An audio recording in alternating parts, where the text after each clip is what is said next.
Juan, vacílate esto. Hemos vivido en nuestras propias carnes cómo la inteligencia artificial puede ayudar y colaborar o cómo más bien te puede llevar a un vacío sin fondo. Mi nombre es John Da Silva, @JohnSnacks en Instagram. Y mi nombre es Juan Carlos Martínez, @JuanSofá en todas las redes. Y yo recuerdo el día que grabamos el primer episodio que hicimos de ChatGPT, que hicimos el demo en tiempo real, que estuvimos como preguntándole cosas literalmente en vivo mientras grabábamos y nos pareció increíble cómo conducía la conversación, las respuestas que nos daban. Y desde ese momento hasta hoy, yo creo que la cantidad de aplicaciones, la cantidad de procesos, la cantidad de personas hablando y utilizando la inteligencia artificial ha sido abrumadora. De hecho, hay un dato por ahí que dice que, no estoy muy seguro, pero que 7,000 aplicaciones de inteligencia artificial han salido en los últimos 2 meses. Me recuerda como la época de los NFTs. Donde no me hables de eso, por favor. Pero a ver, yo creo que lo interesante de lo que está sucediendo ahorita es que si algo es innegable, es el impacto real que está teniendo la inteligencia artificial en la sociedad que estamos viviendo en muchísimos aspectos. Y cuando lo dices de 7,000 aplicaciones y cuando ves la cantidad de personas, porque además ChatGPT se convirtió en la aplicación que más rápido llegó a 100 millones de usuarios. Creo que se hablaba de mes y medio, 2 meses, que logró 100 millones de personas utilizando la herramienta. Obviamente esto fue hace unos meses atrás. Este número hoy debe ser muchísimo más grande. Pero eso nos lleva a reflexionar realmente, y es un poquito de lo que queremos debatir hoy, es el cómo se está usando la herramienta. Porque yo te voy a contar mi percepción. Dale. De muchas personas que se incentivan a utilizar la herramienta. El approach inicial es, bueno, pero esto se parece a Google. Es decir, lo utilizo como un buscador. Una máquina de búsqueda. Como sí. un buscador. Eso es una de las cosas que más recibo o que yo he percibido. Y el otro lado es que, bueno, tampoco es tan inteligente. O sea, las cosas que te sueltas son como básicas. Como muy básicas. Y yo creo que ahí nosotros que hemos estado experimentando muchísimo con esta herramienta, no solamente con ChatGPT, sino con muchas otras herramientas de inteligencia artificial, tuvimos una experiencia muy personal con el tema del uso de la herramienta para generar un guión de un episodio de este podcast. Vamos a ponerle contexto a esto, Juan.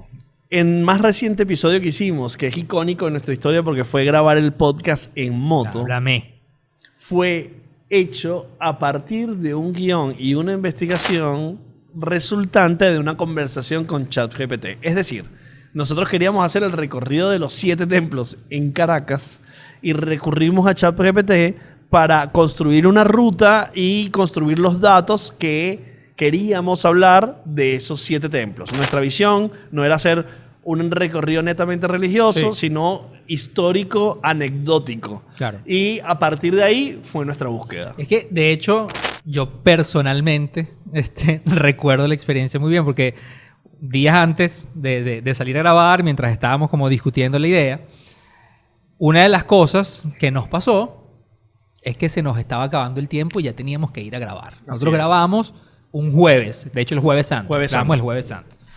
Y el día anterior, recuerdo que todavía queríamos como tener más información y dijimos, bueno, pero obviamente vamos a armar este guión y vamos a buscar datos en ChatGPT. Y la primera frase que yo personalmente le pongo a ChatGPT es: ¿conoces la ruta de los 7 templos en Venezuela? Y ahí empieza la conversación que te da ese efecto wow. Que yo creo que ese efecto wow es una de las cosas que hay que cuidar cuando estás en esta interacción con la plataforma. Porque él te dice, por supuesto, claro que sí la conozco. Esta tradición viene de ta, y te empieza a dar una cantidad de datos que sustentan su conocimiento del ritual de los 7 templos en Venezuela. Y ahí hay que considerar, Juan, que nuestra intención de hacer ese podcast era a su vez también nosotros aprender y descubrir algo que no era una práctica común en nuestras vidas. Totalmente. Es decir, de hecho lo decíamos al inicio del podcast, decimos, mira, nosotros queremos aprender que es esta experiencia de recorrer los 7 templos y aprender de cada uno de estos templos. Es decir, había como querer compartir, pero a su vez aprender. Es decir, hay un rango de desconocimiento de detalles históricos de 300, 400, 200, 100 años que cada uno de esos templos puede tener, por lo cual era la ansiedad de querer ver qué nos propone ChatGPT con lo que nosotros tenemos en nuestro inconsciente cultural y de conocimiento popular para contrarrestar y construir conocimiento alrededor de eso. Y a mí lo que yo lo recuerdo mucho de ese momento en particular, y creo que es mucha de la reflexión en este tema muy particular de las interacciones con este tipo de herramientas y de aplicaciones, es que ellas están entrenadas para que tú sientas que realmente estás hablando con una persona que conoce del tema y literalmente que sientas que es una persona. Entonces, mi experiencia fue que yo decía, o sea, porque lo que me contó y me resumió era increíble. Y aquí viene lo segundo. Tú lo decías hace rato. Hace rato tú comentabas que nosotros queríamos hacer este episodio que tuviera como una visión un poco más amplia, no solamente desde la perspectiva religiosa, sino también de los datos históricos que cada uno de estos templos ha tenido en la historia de Venezuela. Y aquí vino la siguiente intervención. La siguiente intervención es, después que ella te describe el ritual y que conoce y te da información interesante de lo que conoce, es, ok, pero no quiero que me des solamente la parte religiosa. Me gustaría, y aquí hago mucha énfasis, datos interesantes asociados a los templos. Y ella empezó a darme una cantidad de datos que yo reconozco, que yo los leí y yo decía, no. Wow. Este episodio va hacia un palo. Porque hay una cantidad de cosas que yo nunca he escuchado en mi vida.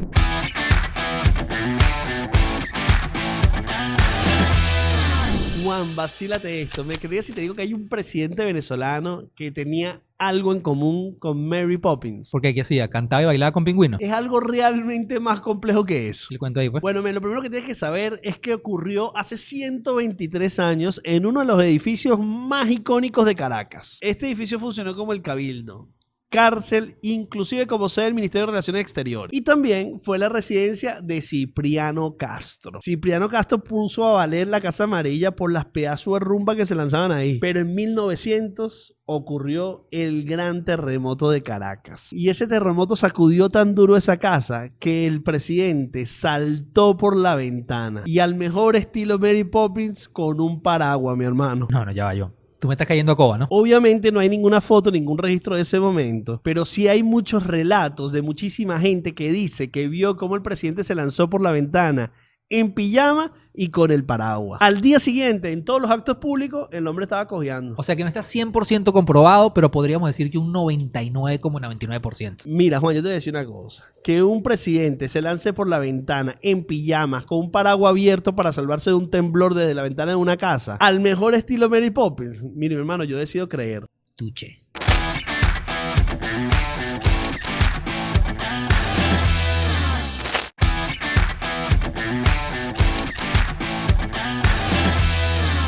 En los 60, en 1960, se hicieron excavaciones en el terreno de la iglesia y se encontraron restos humanos y objetos de la época prehispánica. Esto sugiere que el lugar donde se encuentra la iglesia fue un importante sitio arqueológico de los indígenas que habitaban la zona. Ah, eso hay que decir. ¿Sí?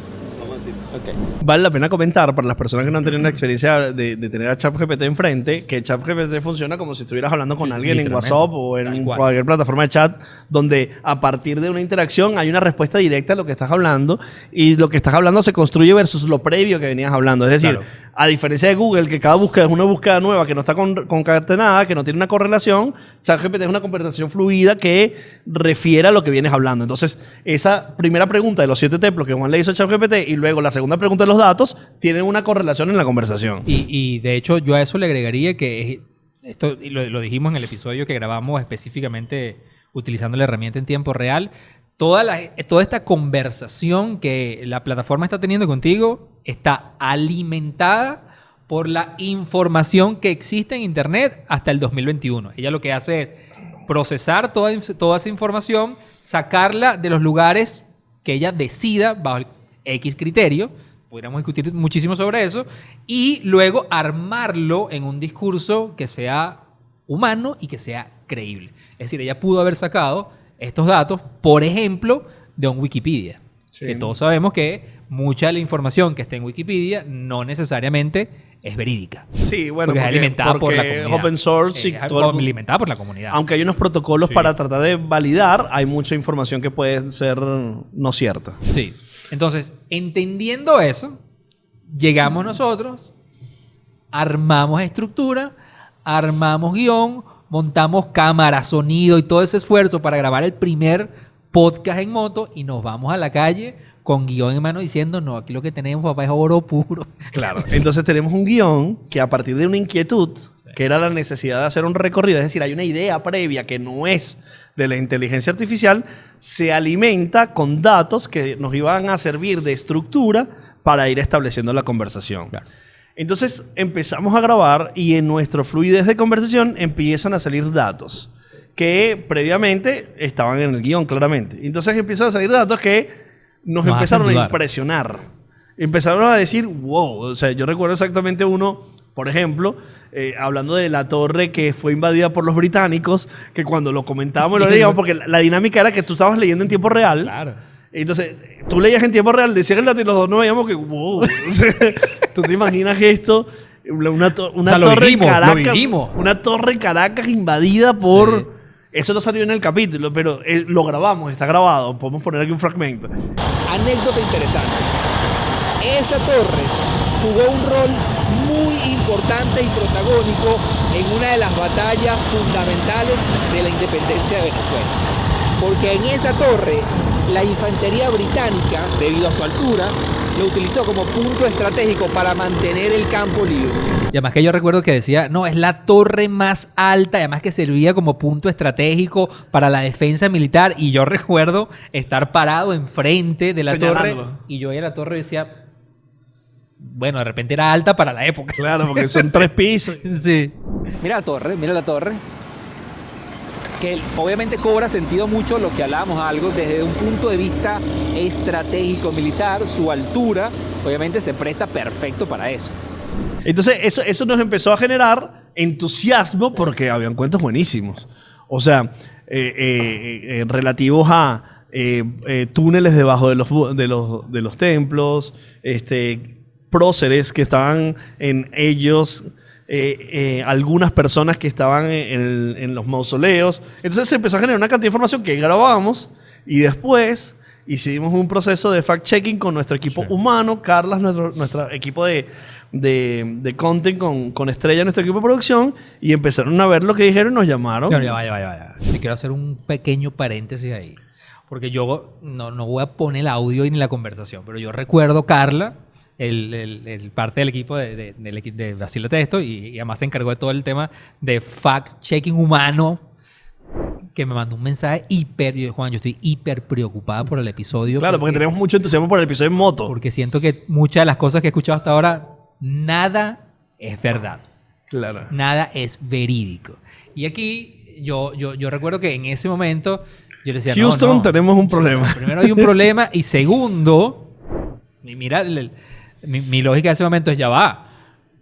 Yo todavía, obviamente tengo el canal de conversación abierto, vamos a preguntarle por qué me está diciendo ese dato. Datos que no son verdad. Vamos a buscar por qué está diciendo ese dato. Y aquí sucede una de las primeras cosas, desde mi punto de vista, interesantes a nivel personal, porque vuelvo, como le decíamos al principio, yo me atrevería a decir que en este momento nadie, absolutamente nadie en el mundo bueno, seguramente algunos ya tienen la etiqueta, pero no debe existir un experto o un gurú ya hay gente dando curso de ChatGPT. Yo creo que la humanidad, la sociedad está descubriendo realmente cómo funciona esto. Y desde mi aprendizaje personal, una de las cosas cuando yo en la misma conversación comienzo como a indagar, después de haber leído esa hiperpreocupación que me manifestó Carla, es la reflexión de el qué yo le pedí a la herramienta. Y yo le pedí a la herramienta varias cosas. Lo primero que le pedí es que me diera datos interesantes. Eso, Juan, significa un desprendimiento del ego. Porque decir, bueno, la inteligencia artificial no puede ser tan bruta. Entonces déjame trasladar eso a lo humano. ¿Sí? Totalmente. Yo a ella le pedí Dame datos interesantes de estos templos. Mira nada más todos los errores cometidos en ese pequeño En la solicitud, en el prompt. Mira aquí hay 2 o 3 errores muy marcados. El primero, los templos que ella construyó, que ella dijo, estos son los 7 templos, no necesariamente eran los templos que yo recuerdo que ese día además tú habías compartido un artículo que si no mal recuerdo del estímulo. Del estímulo. Del estímulo. El diario El Estímulo que propuso como un recorrido. Propuso un recorrido y yo decía, no, hay templos que no están, hay templos... No hay correlaciones. O sea, es decir, no hubo una investigación más profunda de decir, ya va, déjame por lo menos entender, porque luego, ojo, nosotros salimos a la calle y recuerdo que, y eso sí está y lo tenemos en video, que una persona nos dijo, no, mira, la ruta de los 7 templos son los 7 templos que a ti quieras visitar, que tú, quieras visitar ese día. Que yo a estas alturas de mi vida no sé si eso es verdad o no. Es que Eso es importante. Eso es importante. Tú dices, bueno, mis 7 templos son estos. Mis 7 iglesias, pero oye bien. Hay iglesias que uno no conoce, y todavía que me falta. Sí. Yo lo investigué después. Tú haces la ruta que quieras a partir del número 7 de Cristiano Ronaldo. No, mentira. Tú haces la ruta que quieras a partir del acceso que tengas y que necesites. No sé, ahí está el primer error. Ver la discrepancia de un artículo de un diario que tiene, en teoría, debe tener una línea editorial y una cantidad de personas que para haber escrito ese artículo hicieron fact-checking y no entender por qué la incongruencia. Número 1. Y número 2, yo que le pedí fueron datos interesantes. Datos que cualquier persona que vea le parezcan impresionantes. ¿Y qué hizo ella? Claro, no necesariamente fueron verídicos. Exactamente. Y ahí está la diferencia.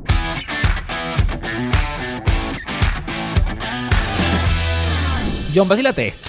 ¿Me creerías si te digo que probablemente ya vimos la película del año? ¿Cuánto estás loco? Si vamos a mitad de año, ahora es que falta película. Bueno, pero es que lo que está logrando la película de Mario Bros. Es una completa locura. Primero, y esto me encanta, dio un batacazo con Rotten Tomatoes, porque la crítica la trató como cualquier cosa, pero los fans amaron la película. Pero es que es buena, Juan. De paso, ya se convirtió en la película animada más exitosa de la historia. Agarra ahí Disney. Y para rematar, ya la gente en redes sociales está pidiendo un Oscar como canción original para Peaches. ¿Qué? ¿Ya estoy cansado y loco de tanto escuchar esa canción? Sí. Es que la canción es un palo, John. En todas las redes la gente no deja de amarla y alabarla. Además, la gente dice que le suena pegajosa y conocida. Y resulta que un TikToker llamado Marekmi encontró el porqué del éxito de esta canción. Resulta que la canción tiene los mismos acordes y la misma progresión que el tema Never Gonna Give You Up. Es decir, nos lanzaron un...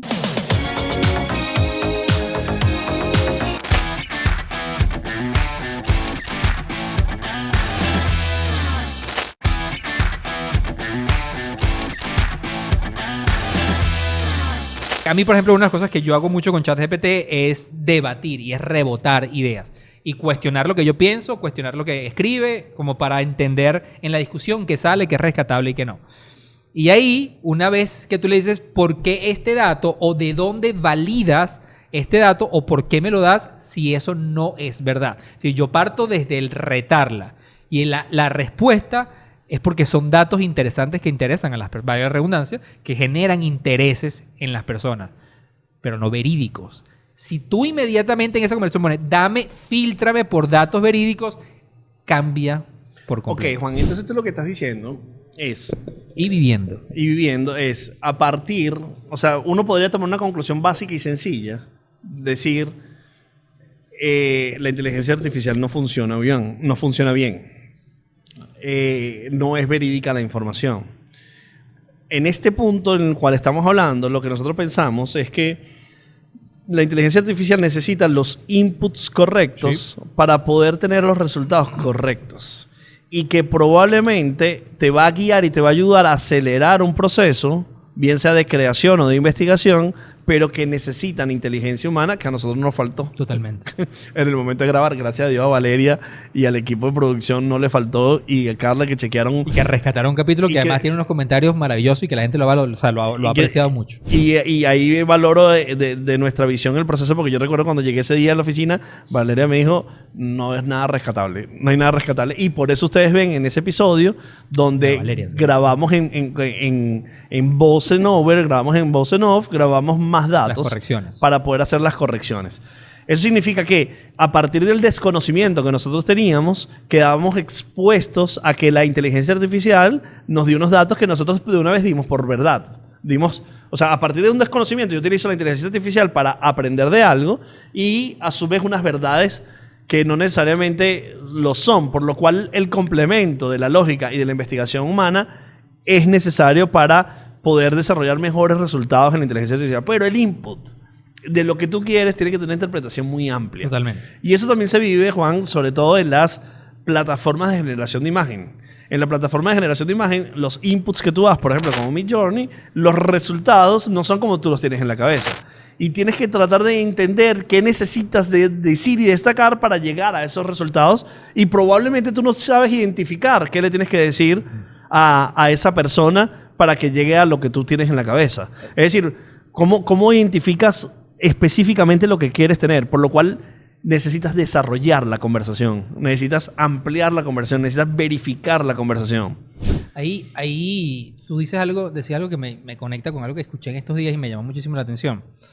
Porque tú hablas de conocimiento. Es decir, si yo me voy a sentar a utilizar esta herramienta para construir lo que tú quieras, un concepto, una idea, lo quieres utilizar para validar algo, quieres escribir un guión, tú tienes que partir de qué tanto yo conozco de este tema. Y en estos días yo escuchaba a una persona diciendo, yo siempre he escuchado la frase, o siempre en la sociedad se ha dicho la frase de que el conocimiento es poder.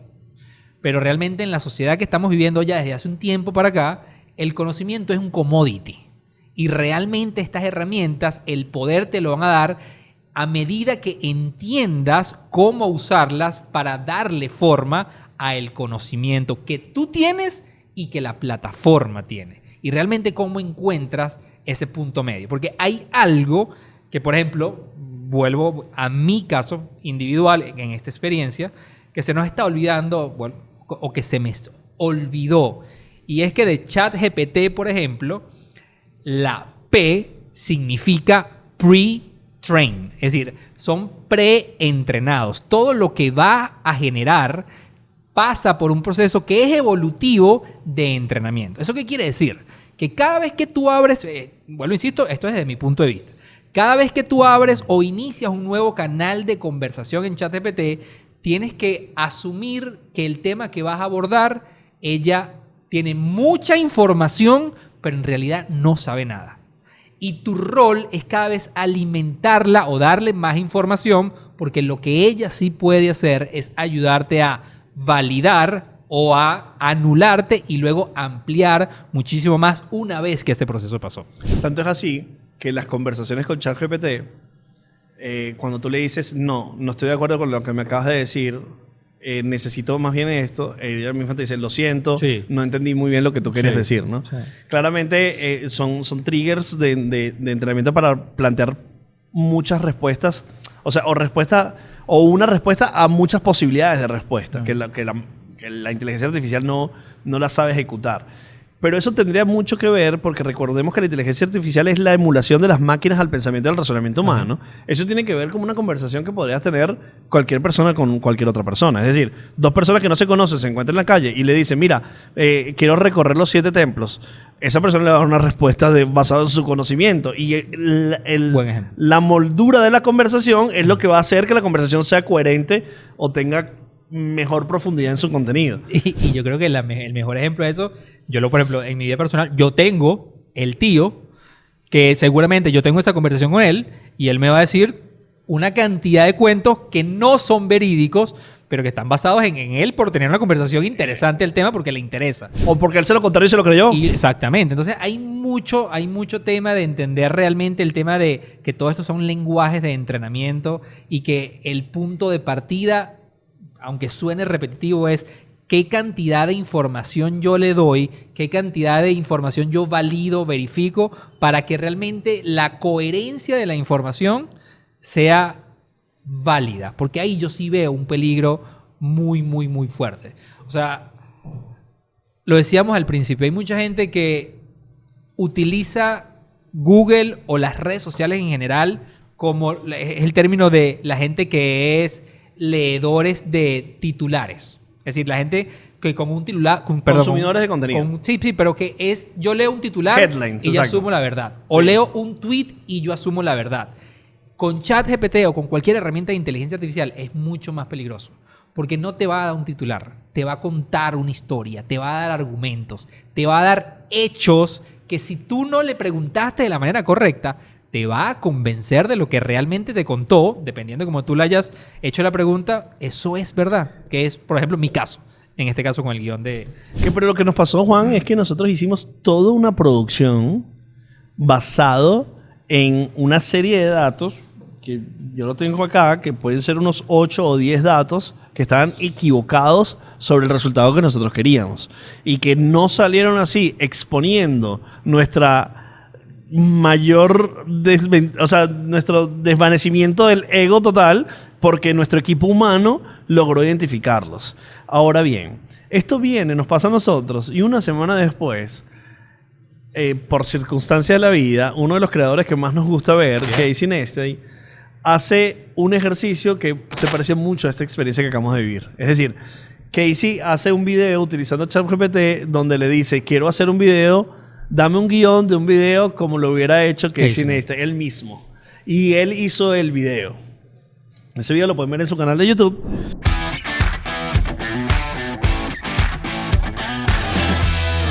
Juan, vacílate esto. ¿Me crees si te digo que Elon Musk y varias personas están pidiendo que se retrase el desarrollo de la inteligencia artificial por lo menos 6 meses? Y pura grande, aunque Jordan no está ahí, pero pura grande. Ya va. Pero él no es que sí uno de los principales impulsores del desarrollo de esta tecnología. Más o menos, el hombre se echó para atrás un poquitico, pero parece que está diciendo aguanten ahí porque esto se está saliendo de las manos. Has hecho el cuento. Hace unos días salieron 2 noticias que revolucionaron Internet. 1, el Papa con una chaqueta que parecía Macklemore caminando por ahí en el Vaticano. Y 2, la noticia donde supuestamente hiperrealistas con fotografías inclusive se estaban llevando preso a Trump. Ambas estaban hechas con inteligencia artificial. Por eso, Elon Musk, el cofundador de Apple, Steve Wozniak, y el historiador Harari han decidido firmar esta carta donde piden que se aguante el desarrollo de la inteligencia artificial por lo menos en los próximos 6 meses. Todo esto para que la humanidad se prepare. Aguanta, chupeta, que lo que viene es lengua. Eso es importante, que la humanidad se prepare, que le dé tiempo, porque está pasando todo muy rápido. A la par que esto está pasando, ChatGPT ya anunció la versión 4 que ya incluye fotos, videos y además su racionamiento analítico es mucho más profundo y complejo. Ajá, ¿y ese sí va a estar disponible en Venezuela? Aún no, pero algún día estará. No. Entonces que detengan todo el desarrollo ya. Estrella, ayúdame a hacer mi currículum para buscar trabajo en KFC. Buen place para buscar trabajo ya. Sí, men, porque este podcast lo va a hacer la inteligencia artificial dentro de unos meses. Eso sí, lo cobras tú. Uy, mente tiburón, bicho.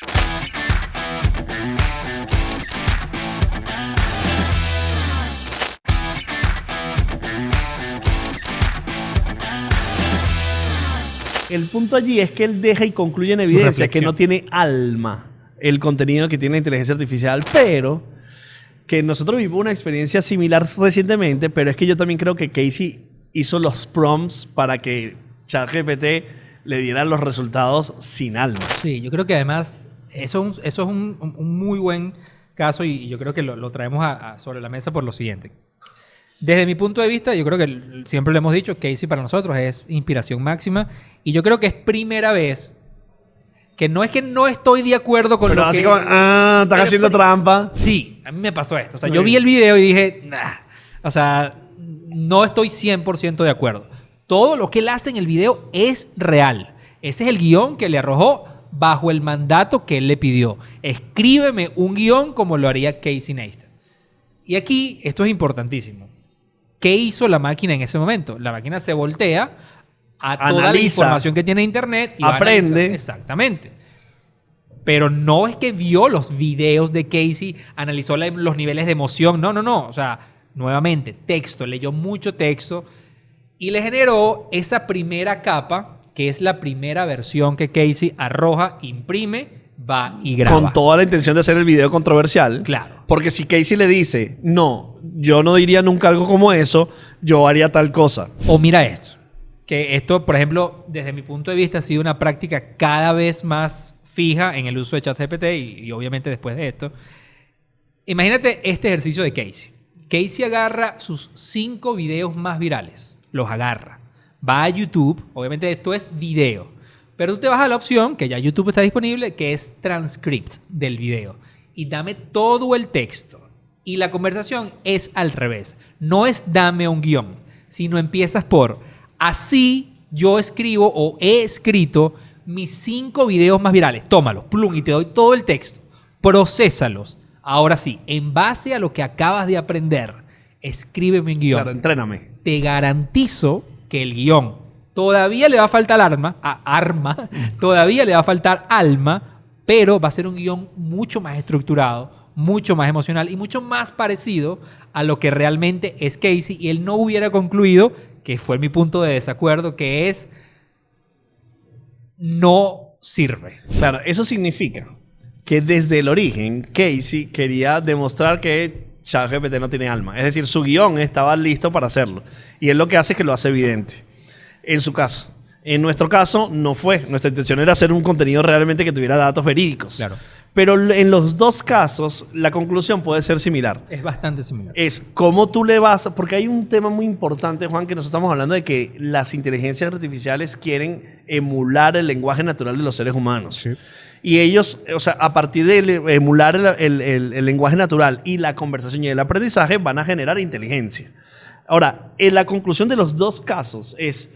necesitaban mejores inputs más acertados para que la plataforma o la inteligencia artificial acertara mejor lo que tú estabas deseando buscar. Totalmente. En el caso de Casey, es lo que estaba buscando era eso. Pero si él hubiera querido hacer el ejercicio bien, como realmente generar un guión, hubiera estructurado diferente los inputs. Claro, lo cual a mí me lleva a la reflexión que tú hacías hace rato, o a la pregunta, ¿funcionó mal la inteligencia artificial o funcionó bien?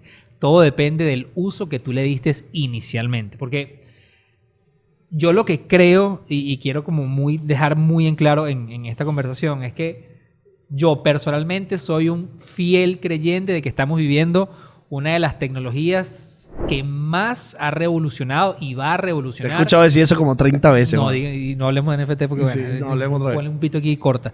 Pero ni metaverso, bueno, no hablemos de eso. Meta acaba de anunciar que lo tira para atrás. Pero lo que sí nos ha pasado, o sea, yo sí, que en verdad yo creo que los uso o tengo exposición diaria, no solamente con ChatGPT, sino con diferentes herramientas, ya tú puedes realmente ver el impacto que está teniendo. Sí. Y esto no lo digo yo, podemos ver realmente las estadísticas. En estos días escuchaba a un mexicano que me gusta a mí burda, Diego X, se me fue el apellido de él ahorita, pero él hablaba que ya desde hoy se sabe que se estiman que desde hoy hasta el 2030 se van a perder entre 400 y 800 millones de empleos por la inteligencia artificial. Y la gran preocupación no es el masivo o la cantidad de trabajos que van a desaparecer, porque hay muy trabajos que obviamente van a desaparecer, hay otros que se van a aumentar, pero él hablaba del reskill, que ese fue un dato que a mí me encantó como en reflexión a todo lo que tiene que ver con la inteligencia artificial, porque eso quiere decir que hay muchas personas que van a tener que aprender nuevas habilidades. Y el porcentaje de personas que están dispuestas a reaprender cosas para sobrevivir es menos del 30%. Eso que deja una masa muy grande realmente sin nada que hacer a nivel laboral. ¿Tú sabes qué me gusta de eso, Juan? Que en muy pocas áreas y en tiempos hemos empezado todos desde el mismo lugar. Es decir, vamos a suponer, si tú quieres empezar hoy a ser médico cirujano, ya hay cientos de años de experiencia sobre esto, de conocimientos que tú vas a poder adquirir, pero que ya mucha gente ya tiene un terreno avanzado sobre ti muy importante. A mí me encanta este momento que todo el mundo empieza de cero. Sí, sí. Nadie tiene ventaja. Nadie tiene experiencia. Eso me encanta, pero hay otra cosa que me preocupa potente. que es la capacidad de acceso a la información. Es decir, toda la población que no tiene acceso a Internet no tiene acceso a la inteligencia artificial, no tiene acceso al conocimiento o al entrenamiento o a estos nuevos skills.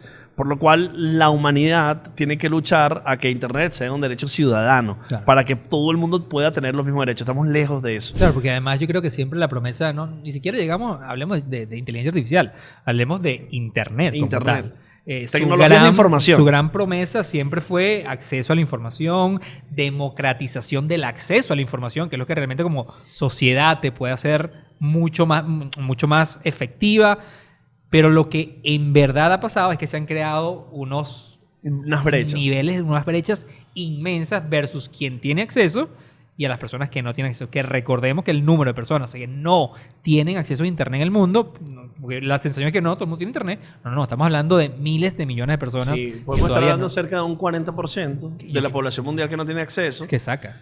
Si estamos hablando de 8 mil millones de personas. Estamos hablando de que 3, 4 mil millones de personas no tienen acceso a Internet. Es absurdo. Es una locura. Entonces no va a tener esas posibilidades, pero bueno, luego también hay otras posibilidades, necesidades que tenemos como seres humanos, que es la producción de alimentos, una cantidad de cosas que la inteligencia artificial va a afectar eso, porque tú dices, bueno, pero es que la inteligencia artificial no va a sembrar papa. No, pero sí va a determinar cuáles son los terrenos más efectivos para sembrar papa.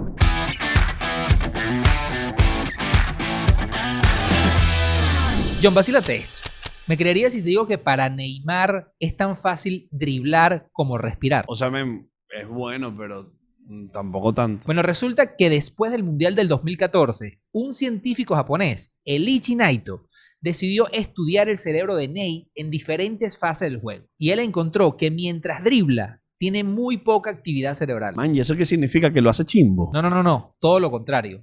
Cuando hacemos cosas tan automáticas como respirar, el cerebro tiene una actividad casi nula. Es como si estuviéramos en piloto automático. Y este estudio reveló que Neymar es tan bueno driblando que lo puede hacer casi sin ningún esfuerzo. Conociendo a Neymar, tampoco debe tener actividad cerebral para bailar a batucada. Bueno, y eso agregarle unas caipiriñas en la mano. Eso también le debe salir natural.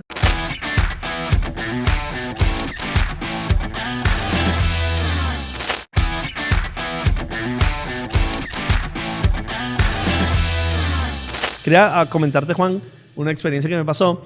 Estaba trabajando una foto de mi mamá que quería como convertirla a Vintage en Midjourney, que es una plataforma de inteligencia artificial que es para generar imágenes.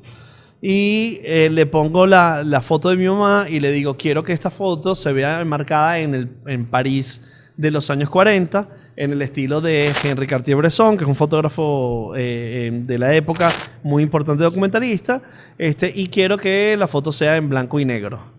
Lo primero que hace Midjourney es me veta y me dice, te vamos a cerrar la cuenta si sigues utilizando la expresión negro. Y yo le digo, ya va, espérate, yo estoy hablando de fotografía blanco y negro. Claro. Entonces...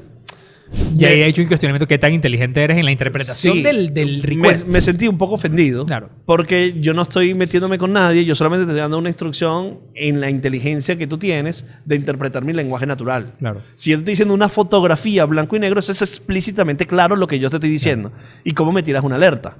Entonces, eso me llamó mucho la atención. Aquí vamos a poner la alerta que me puso, porque no entendió para nada el contexto de lo que yo le estaba pidiendo. Eso, y además deja como en evidencia que hay un veto importante que está impuesto por un número de personas para que este tipo de exposiciones o riesgos a caer en estas discusiones no sucedan. Porque esa es otra cosa importante. Detrás de la inteligencia artificial que estamos viviendo hoy, en un 2023, todavía depende muchísimo de la interpretación humana. Es decir, en esto es un documental, creo que te lo compartí. Claro, entonces estamos hablando de que está centralizada la capacidad de generación de respuestas. Pero cuando a ti una inteligencia artificial X te da una respuesta, esa respuesta fue filtrada previamente por un grupo de personas que se llaman los labelers, lo que etiquetan qué respuesta es correcta o no correcta. Esa decisión hoy en día todavía se toma de manera humana. O sea, hay un gran grupo de personas dedicadas físicamente a etiquetar cuando una respuesta es correcta, no correcta, válida, no válida. ¿Bajo qué criterios? Y podríamos suponer que ellos están entrenando la inteligencia artificial con ese labeling. Pero, por ejemplo, el caso que vimos hace un tiempo, cuando tú le preguntabas ciertas cosas sobre Trump, te daba unas respuestas diferentes a esas mismas preguntas sobre Biden. Claro. Es decir, hay un sesgo inclusive en la opinión, de la opinión que la misma herramienta te va a dar. Sí. Es decir, hay un sesgo humano importante sucediendo en la inteligencia artificial. No es natural. Tú vas a poder, depende de tu habilidad poniendo prompts, darle la vuelta para conseguir el resultado que quieres, pero hay un primer input que probablemente tiene una intención, una parcialización, un análisis previo para darte la respuesta que un grupo de personas está buscando darte. Por lo cual, seguimos más o menos parados en un punto donde la inteligencia artificial va a cambiar la forma como hacemos las cosas, pero que necesitamos una evolución muy significativa para poder tener un espacio seguro, un espacio constructivo y evolutivo de la misma. Tenemos a grandes personas del mundo diciendo, hey, paren esto. Uno de sus grandes creadores, de hecho. Elon Musk, pero a su vez está desarrollando inteligencia artificial para Twitter, por ejemplo. Sí. Entonces esa contradicción de que paren la inteligencia artificial, pero yo estoy desarrollando inteligencia artificial, por lo menos yo no la entiendo. Claro, yo que se preocupe de que los cohetes no exploten. En estos días yo hablaba de esto y abiertamente recibí un comentario de Isaac. Estábamos, un amigo nuestro, bueno, familiar nuestro. Y Isaac me dice, no, brother, lo que pasa es que yo creo que, y la discusión estuvo buena, porque lo que me decía, yo no, o sea, Elon Musk lo que está proponiendo es detener 6 meses o por un periodo de tiempo finito el nivel de aceleramiento y de avances que está teniendo, porque está cambiando muy rápido. Y yo recuerdo que él abiertamente en una charla ha advertido los peligros porque a mí algo que sí se me quedó grabado de esa conversación es donde él decía, lo que como sociedad no nos puede pasar es el error que cometimos, como por ejemplo con las redes sociales y la protección de los datos. Hoy, todavía parados, en un 2023, la cantidad de huecos legales vacíos que existen en las leyes para que las grandes corporaciones, compañías, manejen la data y la privacidad de las personas es absurdo. Como sociedad no estamos preparados hoy en día todavía para eso. Y cuando decía, 20 años después. Ese error no lo podemos cometer con la inteligencia artificial, porque sí puede llegar un punto que cuando lleguemos a esos espacios vacíos sea muy tarde. En la sociedad hay temor. En la sociedad hay temor por la seguridad. En la sociedad hay temor por cuánto puede evolucionar esto, porque en el mundo del imaginario cinematográfico se recreó esta posibilidad, y donde las máquinas contra los humanos. Sí. Hay ya algunas teorías por ahí rodando, inclusive una que escuché que no tiene ningún argumento, por la cual no la voy a expandir, pero que hay desarrollos de inteligencia artificial que se han salido de las manos y han tomado decisiones propias, ¿no? Sí. Por lo cual hay una preocupación social. Primero, ¿cómo va a impactar esto mi vida cercana, inmediata? Es decir, mi trabajo, ¿qué capacidad voy a poder tener yo de trabajar? ¿Cómo puedo aprender si no tengo acceso? Son las primeras. ¿Cómo va a deprimir mi capacidad y mi talento? Y después lo segundo, esto se puede convertir en una amenaza para mí como ser humano. Y obviamente hay polos en esto, pero ese miedo existe. Entonces la inteligencia artificial va a tener que, y las creadores de tecnología van a tener que demostrar que no. Pero los creadores de tecnología son los mismos que han utilizado la data para dársela a Cambridge Analytica cuando no deberían. Han utilizado la data para venderte todo lo que te han vendido. Totalmente. Es decir, yo confío cero en Apple, en Facebook, en Google, en Microsoft. Pero al mismo tiempo, y por eso esta discusión, no voy a dejar de usarlo. Tu vida no existe. No me refiero a ti como individuo. Yo no me visualizo sin estas herramientas. Es que si alguien nos está escuchando en este momento, es porque utiliza alguna de esas herramientas. Y además, que para mí está el punto hiper interesante, yo en el poco tiempo, que estoy hablando de meses, que tengo utilizando estas herramientas, lo que sí, y esto es fáctico, esto no es teoría, esto es fáctico, lo que sí es real es que si en algo le he encontrado el beneficio es en la productividad. Eres mucho más productivo. Sí, en el tiempo. Y eso tiene un impacto en millones de áreas en la sociedad. Juan, y también una experiencia manejando Midjourney y ChatGPT, que son las que yo más utilizo, es que estás construyendo una idea y te genera otra, y te genera otra, y te genera otra, y te genera otra, y dices, wow. O sea, Entonces, porque hay una cantidad de cosas que yo he querido expresar, pero no tenía el skill de diseñar, y que ahora tengo la potencialidad de hacerlo. Claro. Y recrear un elefante o recrear cualquier cosa con simples instrucciones. O sea, amerita conocimiento, amerita costo, pero hay un resultado muy rápido, productivo, que yo dependía de otras personas y de mucho tiempo para que sucediera. Y te genera, que es lo que... Y esto es cero, pero cero en tono alarmista, pero es que te genera el efecto wow. Y es adictivo, porque realmente encuentras una solución y encuentras una cantidad de caminos que si creemos hoy, en un 2023, que las redes sociales son adictivas, ahí te dejo con las herramientas de inteligencia artificial. Yo te voy a decir una cosa. Yo soy John Da Silva, @JohnSnacks en Instagram, y fui víctima de la inteligencia artificial. Y mi nombre es Juan Carlos Martínez, @JuanSofá en todas las redes, y me considero el verdugo de ese crimen. Llévatelo.